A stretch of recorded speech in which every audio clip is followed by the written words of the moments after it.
Oh yeah, sexy biscuits. Nice. Long Blues 1975. A YouTuber's on the rise. Reviewing games late at night and sometimes friends. But Long Blues 1975.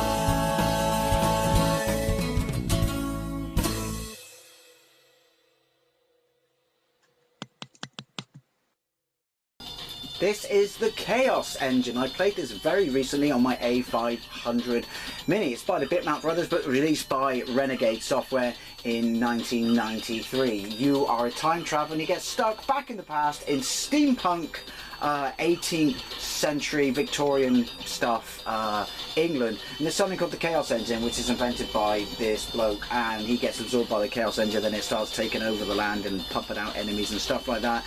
And you destroy it. I played it very briefly for a video, then I played it a bunch after that, and I actually quite enjoyed it. But it's generally regarded as one of the best games on the Amiga, one of the best Bitmap Brothers games. So I thought I would try it on the Mega Drive. Is it by Microprose then, and not by the Bitmap Brothers or Renegade? I think it's by Microprose. So it's a conversion, I think. Don't know what reviews it got, but Mike from Sega CD Universe said he absolutely loved this back in the day. So I can assume that it must be a pretty decent port. Now, this was not on my True Blue Mini stick for my Mega Drive Mini, which is kind of odd, since pretty much everything else is on there. So I'm running this on my Wii, which means unfortunately I can't remember the name of the emulator, but it won't let me run it in anything but other than 16:9, which is a bit pants, but you'll have to forgive me for that because there's no other way I can run it. So anyway, it's listing all the characters and stuff like that. It has pretty much the same intro as the Amiga version does. It'll be interesting to play the SNES version, which I'll probably do at some point as well. But the music is very reminiscent of the music from the Amiga version, but obviously, as you would expect, it's not as good. It's not massively far off. Right, okay. Oh no, start. There we go. Hello. Right, it's pretty good actually. One player, and so pretty much looked exactly the same so far. Start new game, enter password. Password system is intact. Yeah, it looks pretty much bang on. So we are going to go with him, Shah. And secondary character will be him, Shah. And then we exit. So let's see how this fares to the Amiga. I could have done a side-by-side comparison, but now that I know that I can only do this, I can only run it on this system, which means I have to do it in 16:9 and not its true aspect ratio. I'm kind of glad I can't. World 1, the forest never won the beginning. We played enough for the other one, and you saw enough of me play it to know that what to expect. So all our information is the top of the screen, and we press far, and there we go. Hey, the speech ain't bad for the Mega Drive. It seems to be running a little faster. Is that an emulation thing, or does it genuinely run faster? Graphically, it's very nice actually. Looks, it's got that weird diagonal problem still. I've got an autofire. It's not as quick as me hammering it. Actually, the music's alright. Right. That's the buttons does nothing apparently. Probably because I haven't picked anything up. It looks pretty good. Would I say it's better than the Amiga? Possibly a little bit, you know, a little bit, not massively. I mean, you know what it's a port of. Again, so is this Microprose? People who had this in the console back in the day might be able to answer that question. I'm pretty sure the 16-bit brothers, but I could be wrong. 16-bit brothers. Oh, come back, 16-bit brothers. We miss you. The Bitmap brothers didn't convert it themselves. The scrolling seems to be a little bit smoother. Colour palette is not as nice. You would expect that. Generally, the Mega Drive games look better, but the Amiga just the colours just popped. I know. I like saying that word. Popped. The music's on a pretty small loop. That's getting a bit tits irritating, but to be fair, that's accurate to the source material. It is nice graphics. I would say it's better graphics. My backup bloke seems to be a little bit more handy-dandy with his frag cannon. That's right, I said frag cannon. I'm just picking up a 2000 AD vibe from this. What can I say? Keys. Keys open bushes. Awkward. But we don't need to go in there. Well, we do. Look, I retained information. That's just stuff. Right, so... Oh, he died. Remember not to shoot him this time, Dave. Oh! Yeah, I would definitely say this is slightly better graphics. I got dynamite. Right, so we got more than one button. Oh, that's sexy. Having more than one button makes that a positively delightful experience. That's right. I said positively delightful. War. You know. Doesn't mean you can't articulate just because it's war. Better graphics, worse colours. There, I said it again. Oh! And also the aspect ratio's not working for me. Seems to be a little easier. A little quicker. I seem to pedal death a little bit easier. The speech is really not bad. Mainly on the Megadrive, samples were such small file sizes that they were pants. I guess that comes down to the size of the cartridge and the individual who was programming it at the time. Did I see a glitch then?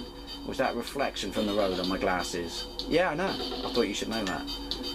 Forest the Rivers. It would have been mega fun to play it with, well, it would have been with my brother back in the day, but I don't think he had this. And I never had it on my Mega Drive. Didn't really buy any games that were, you know, ported from the Amiga to the Mega Drive, as in they were ports and not different people making arcade conversions and stuff like that, you know, that my brother had, so we didn't go out of that way to do that. Yoink. And also, I don't know why, I know it's nothing like it, picking up, getting a cannon fodder vibe. Yeah. Weird, I know. Just how I roll. Keys! Keys open bridges. Just like the real world. If you ever get stuck on the side of a river, look for a key. Oh, weird. Some sort of dithering going on there. Not a fan of that. Right. Oh, it's still the same weapon. Does that kill everyone on the screen? I'd definitely say the scrolling is smoother. Does that kill everyone on the screen? Or is it just generally the people near it? I mean, the screen goes white and shit, but... It very much feels like a smart bomb. Don't rush in, Dave. Hey! Kill them frogs before they destroy the ecosystem. Look it up. I'm saving humanity. Ba-ba-ba-ba-ba. Pinball noise. The music's pretty good, actually. Now I get confused from where I should go. Also, point to the quote, I say it a lot, something very familiar about all this. Just because it all looks the same. But the quote guessing is still, you know, relevant. Go nuts. Hey! Not a massive fan of random spawning, but they do generate as well. You know, that kind of gauntlet-esque thing.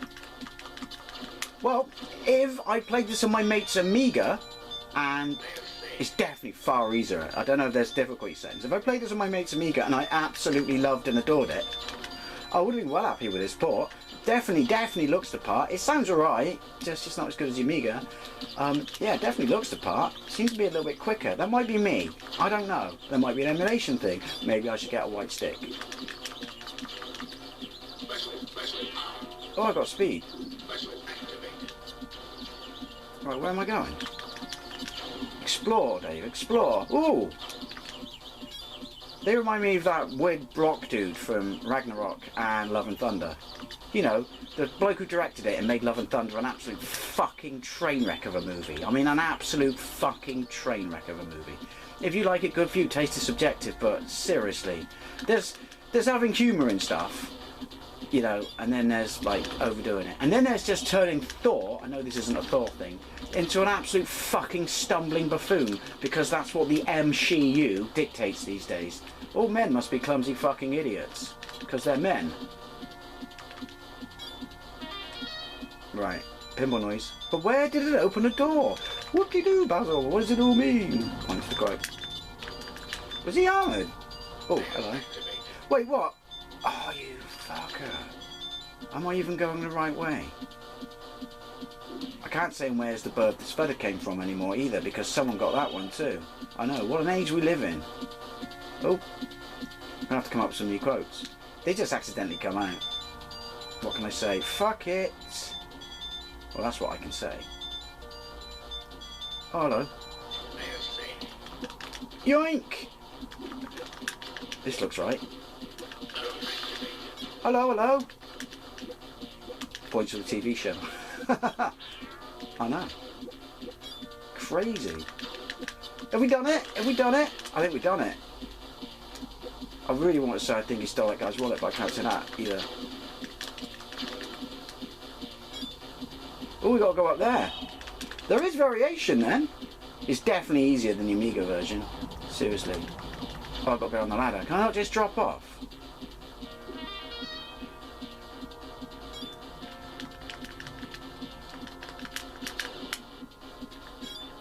Apparently I can. What?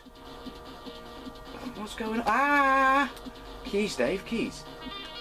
There we go, because obviously, I mean, that's what they've been doing all the time now, so try and remember, try and keep up. There we go. Well, there you go. The Chaos engine on the Mega Drive, albeit running on my Wii. Ignore the aspect ratio. This is a really, really, really good port. It seems to be a little bit faster, a little bit easier, a little bit smoother. Sound obviously took a hit. I personally think the colours pop a little bit more on that, but that might be a subjective thing. But yeah, if you like this on the Amiga, you know, your mate had it on the Amiga and you really want to play it on the Mega Drive, then it was a decent port. Don't know how well it was received or reviewed. Well, I do know how well it was received because Mike, as I said, from CD Universe, Sega CD Universe, said it was absolutely awesome. So anyway, as always, love to know what you think. Thank you very much for watching, and I'll see you later.